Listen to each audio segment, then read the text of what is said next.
बदसूरत बत्तख की कहानी। बहुत पहले एक खेत में एक माँ बत्तख अपने घोंसले पर बैठी थी।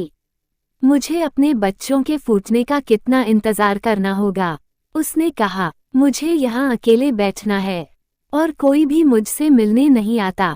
लेकिन वह क्या कर सकती थी। माँ बत्तख को अपने अंडों को तब तक गर्म रखना चाहिए जब तक वे फूट न जाएं। आखिरकार अंडे फूटने लगे।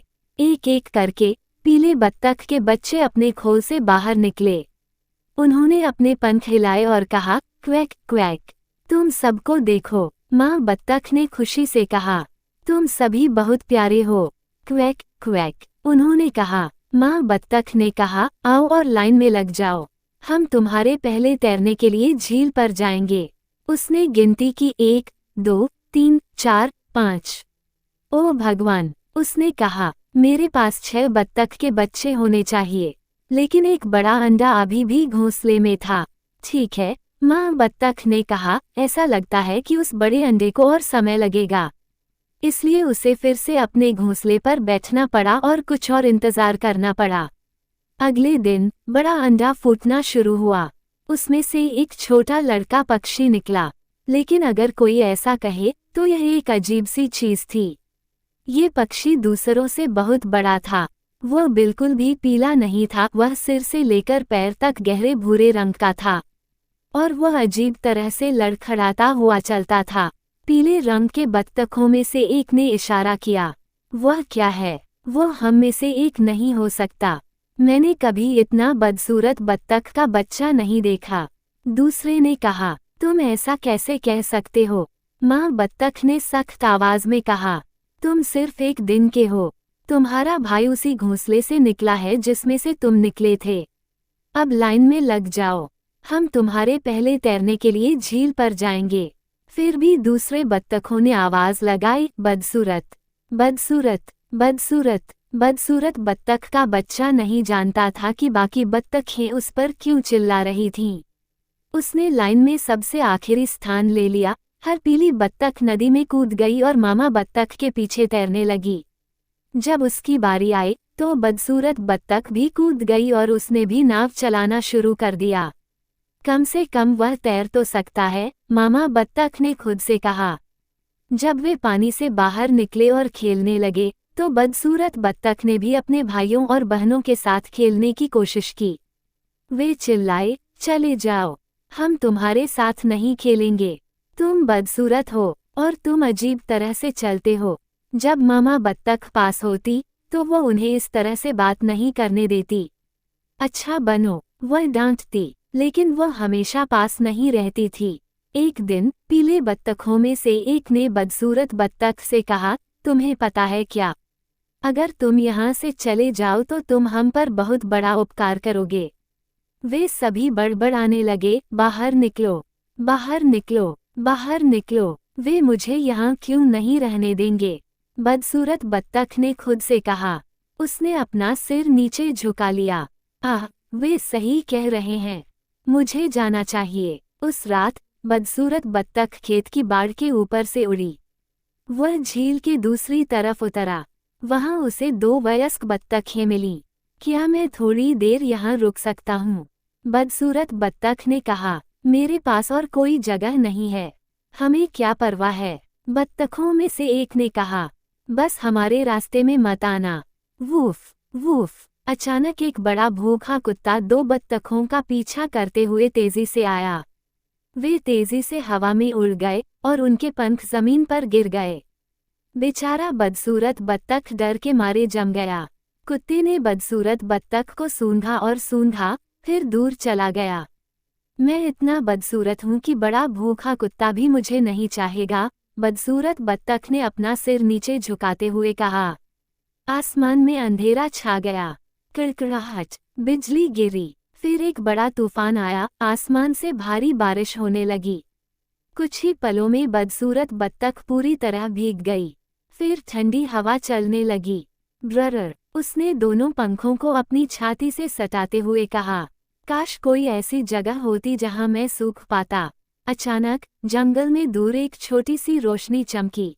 क्या ये किसी की झोपड़ी हो सकती है? वह दरवाजे की ओर भागा। क्वैक बदसूरत बत्तख ने कहा। झोपड़ी का दरवाजा चरमराकर खुला।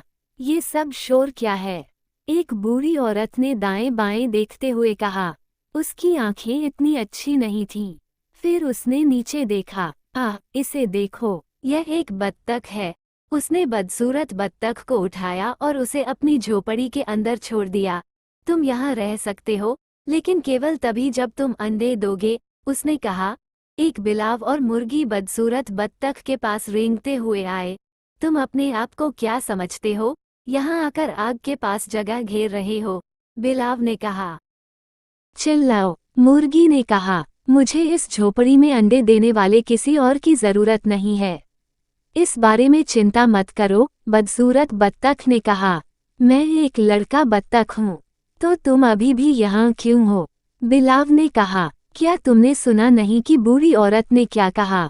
यहाँ से निकल जाओ, ढोंगी, मुर्गी ने कहा। निकल जाओ, निकल जाओ, बिलाव ने फुफकारते हुए कहा।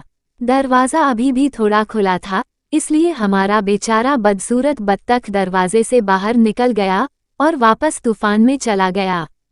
कोई भी मुझे कभी नहीं चाहता, बदसूरत बत्तख ने अपनी आंखों में आंसू भरकर कहा।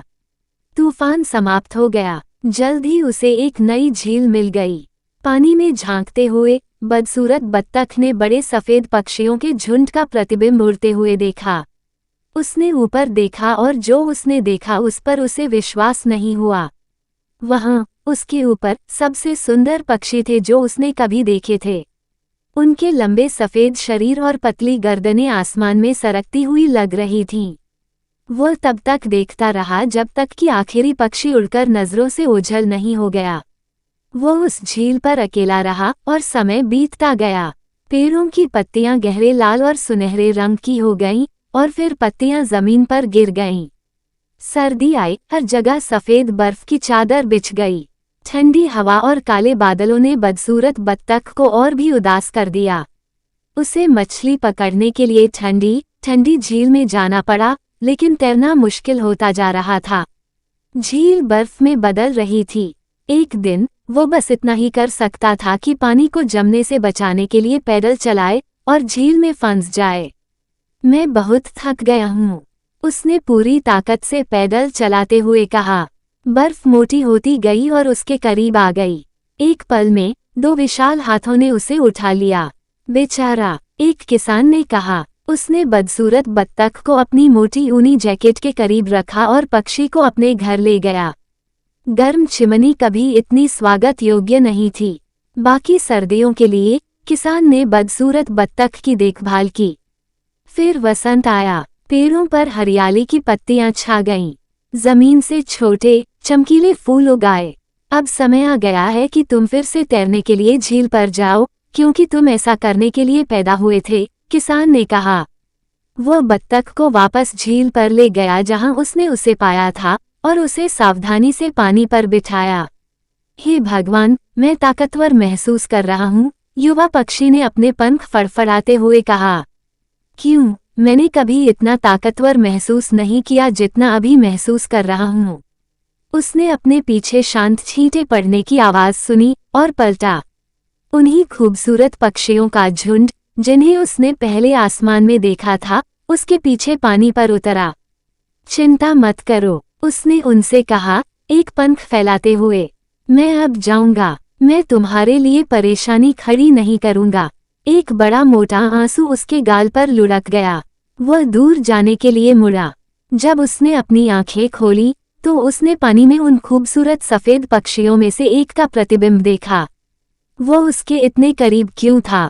वो पीछे कूद गया और प्रतिबिंब भी पीछे कूद गया। यह क्या है? उसने कहा। उसने अपनी गर्दन को आगे बढ़ाया और सुंदर पक्षी के प्रतिबिंब ने भी अपनी गर्दन को आगे बढ़ाया। तुम इतनी जल्दी क्यों जा रहे हो? सुंदर पक्षियों में से एक ने कहा। यहाँ रहो, हमारे साथ। दूसरे ने कहा, हम बहुत अच्छे दोस्त बनेंगे। तब वो पक्षी जो बदसूरत बत्तख का बच्चा हुआ करता था, उसे पता चल गया कि क्या हुआ था। वो अब बदसूरत ग्रे पक्षी नहीं था जो चलते समय लड़खड़ाता था।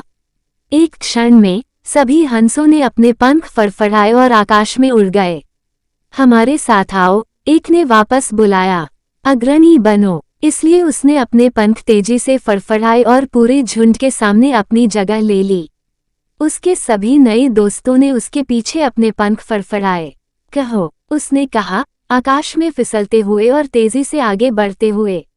अब बदसूरत बत्तख का बच्चा कौन है? निश्चित रूप से मैं नहीं।